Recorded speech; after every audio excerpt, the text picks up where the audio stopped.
Matbuot anjumanimiz davom etadi. Endi jurnalistlar bilan muloqotda O'kmk jamoasi murabbiyi Xayrulla Karim bo'ladilar. Avvalo qalbi muborak bo'lsin. Lekin o'yin nihoyatda og'ir kechdi.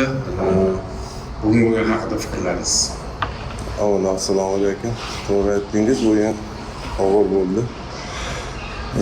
Kubok bahslari ko'rinib turibdiki, har bir bizga emas, faqat boshqa Oliy Liga, Super Liga jamoalari qiyin bo'lyapti. Birinchidan bugun bosh murabbiy yo'q edilar, Janob Kushankich, ular yo'qligi ham bizga mas'uliyat edi. Shunga qaramasdan yigitlar harakat qilishdi. Yaxshi o'yin bo'ldi. Xatolar ko'p bo'ldi, lekin hozir nima deydi, tanaffus bo'ladi, bu xatolar ustida ishlaymiz. Asosiysi keyingi bosqichga chiqish vazifasini uddaladik. Shuning uchun Xudoga shukr, bolalarga rahmat aytamiz. Oro ketma-ket ikkita o'yin yutqizgan edi va har qanaqa imkoniyatni yo'qqa chiqargan edi keyingi bosqichga chiqishi. Shuni hisobga olib, yigitlarda, ya'ni Olmaliq jamoasida qanaqadir mensimaslik kayfiyati bo'lmadimi?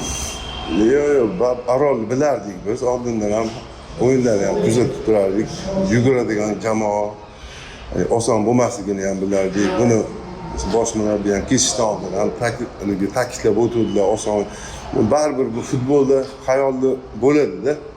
Nima deydi? Mensimaslik emas, baribir nima deydi? Anaqa xotirjam, ichki xotirjamlik. Shunga xotirjamlikka berilganimiz uchun Metal bilan ko'rdingiz, yutib turganda qo'yvardik, bular bilan qo'yvardik.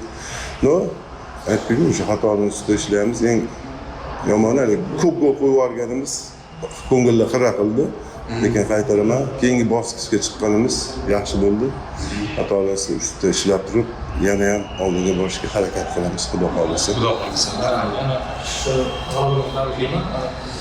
Bir ikkita futbolchilarni tushirish imkoniyatiga, ya'ni sinovlar o'tkazib ko'rdilaringizmi? Qaysi futbolchilar keyingi o'yinlarda mana shu O'kmkga yordam bera oladi dedingiz? Bizda misol uchun o'yinchilar ajratilmaydi.